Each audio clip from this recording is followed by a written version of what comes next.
Hi, I'm Eddie with Guardair, and today I want to show you the latest addition to the Guardair vacuum line, the non-electrical discharge, or NED for short, Personnel Cleaning Station. The NED Personnel Cleaning Station is a pneumatic vacuum providing a safe alternative to using compressed air for cleaning chips and dust off workers' clothing or skin. Powered by standard shop compressed air, the NED Personnel Cleaning Station operates on the Venturi principle. Therefore, it has no moving parts or motors to spark or burn out. Featuring a proprietary brush attachment that simultaneously lifts debris from clothing or skin and vacuums it away.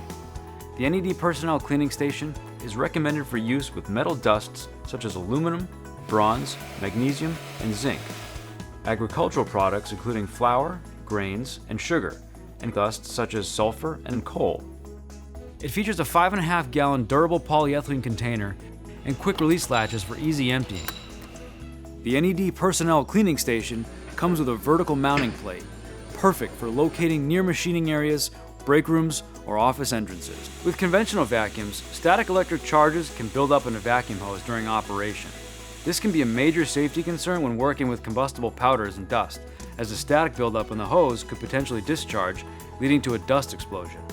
The NED Personnel Cleaning Station, on the other hand, is constructed with static conductive materials and features a static conductive vacuum hose and a 25-foot static conductive air hose for grounding through your compressed air system. For added protection, a lug located on the mounting plate provides an additional grounding point. Improve worker safety around combustible dust with the Guardair NED Personnel Cleaning Station. For more information, visit our website at guardair.com.